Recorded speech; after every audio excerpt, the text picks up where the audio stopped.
আসসালামু আলাইকুম ওরহমতুল্লাহি ওবারাকাতু। কেমন আছেন বন্ধুরা? আজ আপনাদের সামনে হাজির হয়েছি একটু অন্যরকম ভিডিও নিয়ে।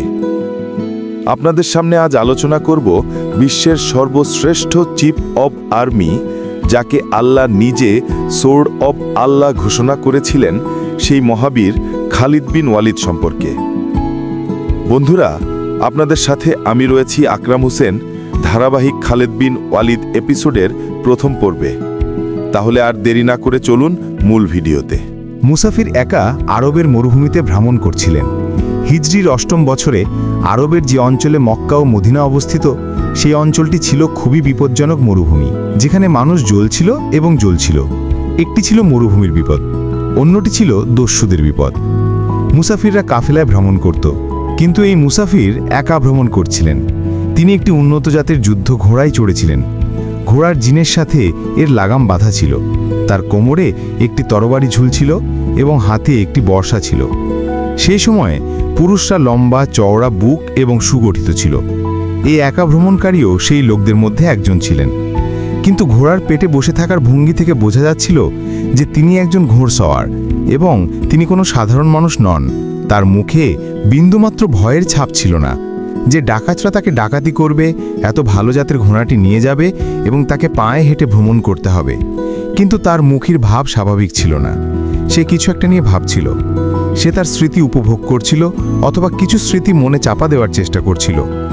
সামনে একটা গিরিখাত উঠে এলো। ঘোড়াটি উঠতে থাকলো। যখন এটি একটি নির্দিষ্ট উচ্চতায় পৌঁছালো, তখন মাটি সমান হয়ে গেল। আরোহী ঘোড়াটিকে থামিয়ে ঘুরিয়ে দিল। সে রকাবের ওপর দাঁড়িয়ে পিছনে তাকালো। সে মক্কা দেখতে পেল। মক্কা দিগন্তের নিচে চলে গেছে। কণ্ঠস্বর তাকে যেমন বলেছিল, আবু সালমান এখন পিছনে ফিরে তাকায়নি। মক্কাকে তোমার মন থেকে মুছে ফেলো। তুমি মাঠের মানুষ, নিজেকে দুই ভাগে ভাগ হতে দিও না। তোমার সিদ্ধান্তে অটল থাকো। তোমার গন্তব্য মদিনা। সে মক্কা থেকে চোখ ফিরিয়ে নিল। সে ঘোড়াটিকে মদিনার দিকে ঘুরিয়ে দিল এবং হালকাভাবে লাগাম নাড়ল। ঘোড়াটি তার আরোহীর সংকেত বুঝতে পারল। নবী হাঁটলেন। আরোহীর বয়স ৪৩ বছর, কিন্তু সে তার বয়সের জন্য তরুণ দেখাচ্ছিল। সালমান ছিল তার ছেলের নাম। তার বাবার নাম ছিল আল ওয়ালিদ, কিন্তু আরোহী খালিদ বিন ওয়ালিদের পরিবর্তে আবু সালমান নামে ডাকা পছন্দ করত। সে জানত না যে ইতিহাস তাকে খালিদ বিন ওয়ালিদ নামে স্মরণ করবে এবং এই নামটি ইসলামের পবিত্র ঐতিহ্য এবং অনুভূতির একটি অংশ। কিন্তু ৪৩ বছর বয়সে যখন খালিদ মদিনায় যাচ্ছিলেন, তখন তিনি মুসলিম ছিলেন না। ছোটখাটো সংঘর্ষ ছাড়াও তিনি মুসলমানদের বিরুদ্ধে দুটি বড় যুদ্ধে অংশ নিয়েছিলেন, উহুদের যুদ্ধ এবং খন্দকের যুদ্ধ। ৬১০ হিজরি সোমবার যখন নবী সাল্লাল্লাহু আলাইহি ওয়াসাল্লামের উপর প্রথম ওহী নাজিল হয়, তখন খালিদ বিন ওয়ালিদের বয়স ছিল ২৪ বছর। ততক্ষণে তিনি তার গোত্র বনু মাখজুমের সামরিক বাহিনীর নেতা হয়ে উঠেছিলেন। বনু মাখজুম ছিল কুরাইশদের কয়েকটি সম্মানিত পরিবারের মধ্যে একটি। কুরাইশদের সামরিক বিষয়গুলি এই পরিবারের ওপর ন্যস্ত ছিল। কুরাইশরা খালিদের পিতা আল ওয়ালিদের আদেশ এবং সিদ্ধান্ত মেনে চলত। ২৪ বছর বয়সে খালিদও এই মর্যাদা অর্জন করেছিলেন, কিন্তু খালিদ আবু সালমান এই মর্যাদা প্রত্যাখ্যান করেছিলেন এবং মদিনায় যাচ্ছিলেন। মাঝে মাঝে তার মনে হয়েছিল যেন তার ভেতর থেকে কোনো শক্তি তাকে টেনে নিয়ে যাচ্ছে। যখন সেই শক্তির প্রভাব অনুভব করত, তখন তার ঘাড় পিছনে ফিরে যেত। কিন্তু তার ভেতর থেকে একটি আওয়াজ উঠত, সামনে দেখো খালিদ, তুমি ওয়ালিদের পুত্র, কিন্তু সে মৃত। সে এখন চলে গেছে। সালমানের বাবা বেঁচে আছে। তার মনে দুটি নাম আটকে আছে, মুহাম্মদ সাল্লাল্লাহু আলাইহি ওয়াসাল্লাম, যিনি একটি নতুন ধর্ম নিয়ে এসেছিলেন, এবং আল ওয়ালিদ, খালিদের বাবা এবং মুহাম্মদ সাল্লাল্লাহু আলাইহি ওয়াসাল্লামের এবং তার নতুন ধর্মের একজন বড় শত্রু। তার বাবা এই শত্রুতা খালিদের কাছে উত্তরাধিকার হিসেবে প্রেরণ করেছিলেন এবং এই পৃথিবী ছেড়ে চলে গিয়েছিলেন। খালিদের ঘোড়াটি পানির ধারে নিজেই তার দিক পরিবর্তন করেছিল। খালিদ পাশে ফিরে গেল। সে দেখতে পেল যে খেজুর গাছগুলো একটা বৃত্তাকারে আছে এবং ঘোড়াটা সেই দিকেই যাচ্ছে। মরুদ্যানে ঢোকে খালিদ তার ঘোড়া থেকে লাফিয়ে পড়ে, তার ইমামা খুলে ফেলে এবং হাঁটু গেড়ে বসে পানি পান করে। সে তার মাথায় এক বালতি পানি ঢেলে চুলে ছিটিয়ে দিল। তার ঘোড়া পানি পান করছিল। খালিদ বিন ওয়ালিদ সেই ঝর্ণা থেকে পানি পান করলেন, যা কেবল মানুষের ব্যবহারের জন্য ছিল। এটি ছিল একটি ছোট বন। খালিদ তার ঘোড়ার জিন খুলে জিনের সাথে বাঁধা একটি ছোট দরজা খুলে ঝোপের নিচে শুয়ে পড়লেন। তিনি ক্লান্ত ছিলেন। তিনি কিছুক্ষণ ঘুমাতে চাইছিলেন, কিন্তু তার মনে যে স্মৃতির কাফেলা শুরু হয়েছিল তাকে ঘুমাতে দিচ্ছিল না। তার মনে 7 বছর আগের সেই দিনের কথা মনে পড়ে গেল, যখন তার আত্মীয়রা মুহাম্মদ সাল্লাল্লাহু আলাইহি ওয়াসাল্লামকে হত্যা করার পরিকল্পনা করেছিল এবং খালিদের বাবা আল ওয়ালিদ এই পরিকল্পনার অগ্রভাগে ছিলেন। এটি ছিল 612 খ্রিস্টাব্দের সেপ্টেম্বরের একটি রাত। কুরাইশরা আল্লাহর রাসূল সাল্লাল্লাহু আলাইহি ওয়াসাল্লামকে ঘুমের মধ্যে হত্যা করার জন্য লোককে বেছে নিয়েছিল, যারা মানুষের ছদ্মবেশে নিজেদের লুকিয়ে রেখেছিল। তারা বর্বর এবং পশু ছিল। খালিদ বিন ওয়ালিদ ছিলেন কুরাইশদের নেতৃস্থানীয় পরিবারের একজন যুবক। তখন তার বয়স 27 বছর। তিনি ছিলেন নবী সাল্লাল্লাহু আলাইহি ওয়াসাল্লাম দ্বিজন, কিন্তু যারা তাকে হত্যা করতে গিয়েছিল তাদের মধ্যে তিনি ছিলেন না। 7 বছর আগের সেই রাতটি যেন গতকালের রাত। তিনি হত্যাকাণ্ডে খুশি এবং অসন্তুষ্ট উভয়ই ছিলেন। তিনি খুশি ছিলেন কারণ তার নিজের গোত্রের একজন ব্যক্তি তাদের ধর্ম, যা মূর্তি পূজা ছিল, তাকে মিথ্যা ঘোষণা করেছিলেন এবং নিজেকে আল্লাহর রাসূল বলে দাবি করেছিলেন। এমন শত্রুর হত্যায় খুশি হওয়া স্বাভাবিক। এবং তিনি অসন্তুষ্ট ছিলেন কারণ তিনি তার শত্রুকে চ্যালেঞ্জ করা এবং জনসম্মুখে যুদ্ধ করায় বিশ্বাস করতেন। তিনি কখনো ঘুমন্ত শত্রুকে হত্যা করার কথা ভাবেননি। তবে তিনি এই ষড়যন্ত্রের বিরোধিতা করেননি। কিন্তু হত্যার রাতে যখন হত্যাকারী নির্ধারিত সময় আল্লাহর রাসূলকে হত্যা করতে গিয়েছিল, তখন তার ঘর খালি ছিল। সেখানে কোনো গৃহস্থালীর জিনিসপত্র ছিল না, এমনকি তার ঘোড়াও ছিল না। কুরাইশরা এই আশায় ঘুমিয়েছিল যে সকালে তারা সুসংবাদ পাবে যিনি তার ধর্ম রক্ষা করেছিলেন এবং তাকে নতুন ধর্মের দিকে আহ্বান করেছিলেন, তিনি নিহত হয়েছেন। কিন্তু সকালে তারা হতাশায় একে অপরের দিকে তাকিয়েছিল। তারপর তারা ফিসফিস করে জিজ্ঞাসা করতে শুরু করেছিল যে মুহাম্মদ কোথায় গেছেন? আল্লাহর রাসূলের হত্যার ষড়যন্ত্র সম্পর্কে অবগত হওয়ার অনেক আগেই তিনি ইয়াসরিবে হিজরত করেছিলেন। সকাল নাগাদ তিনি অনেক দূরে চলে গিয়েছিলেন। খালিদের মনে স্মৃতি ভেসে উঠছিল।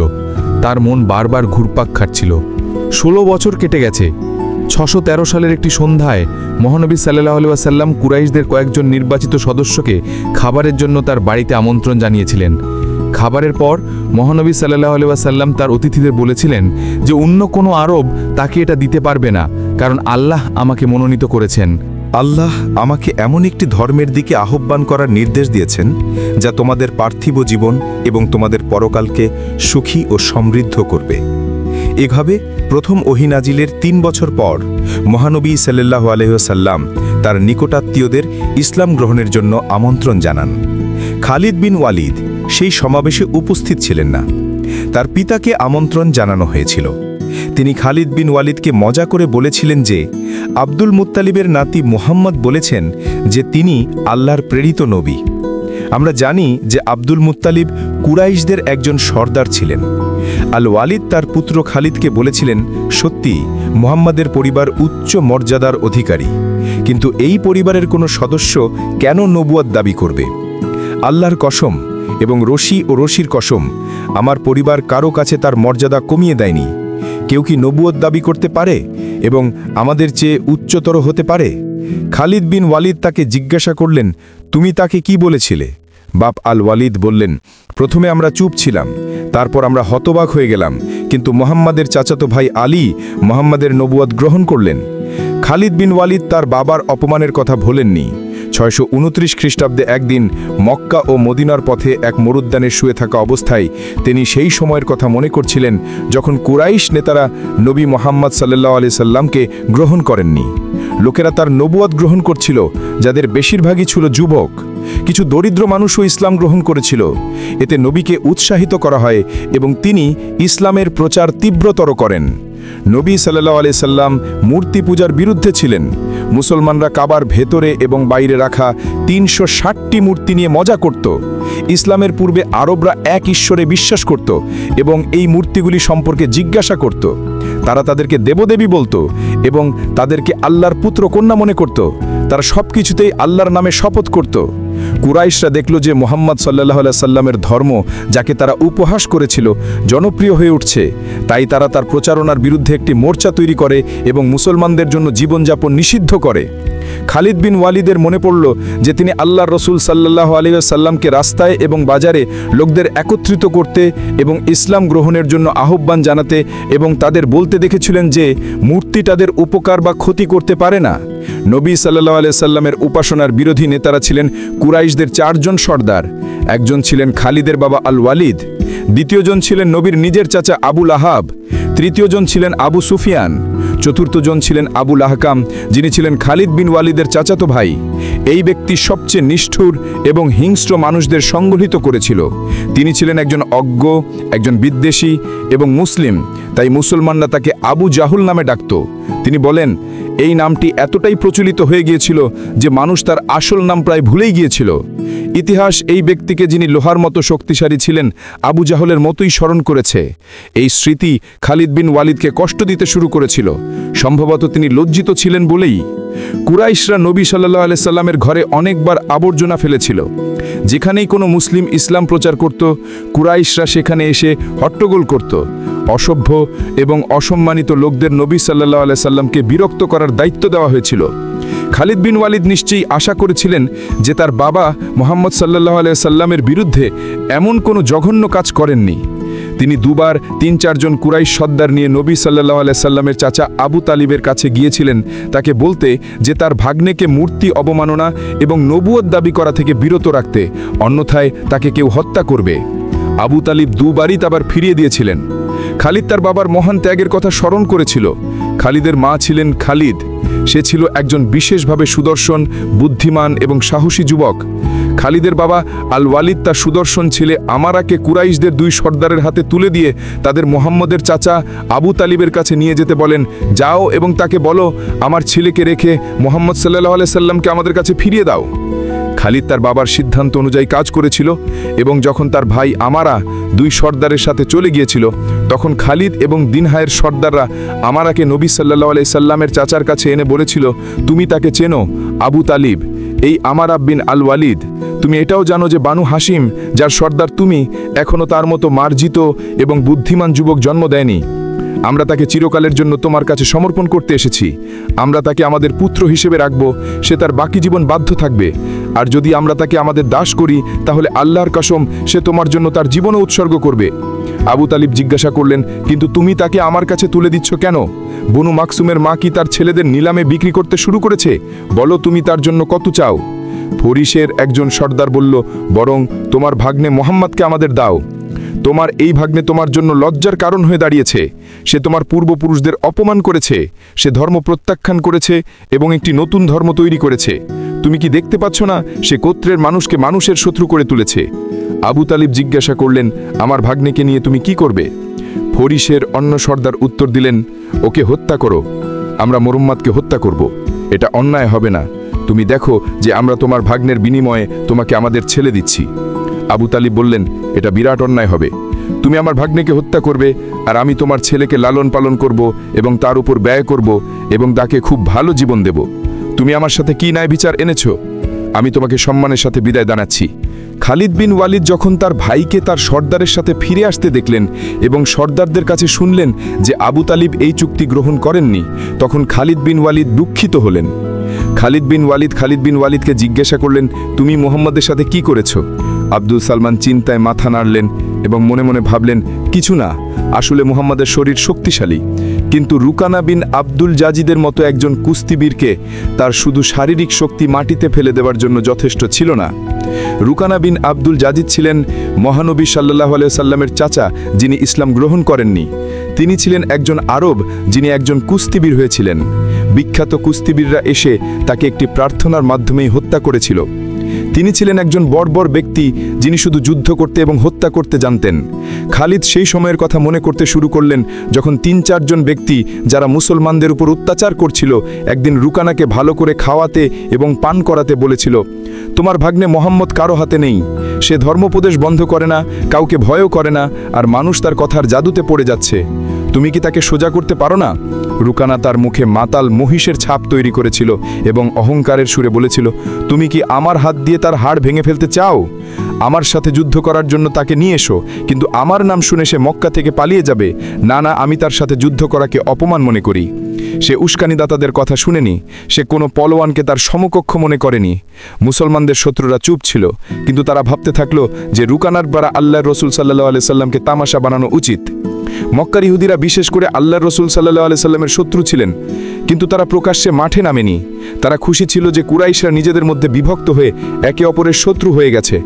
তারা জানতে পেরেছিল যে কুরাইশদের কিছু লোক কুস্তিগির রুকানাকে আল্লাহর রাসূল সাল্লাল্লাহু আলাইহি ওয়াসাল্লামকে কুস্তি প্রতিযোগিতার জন্য চ্যালেঞ্জ করার জন্য উস্কে দিয়েছে।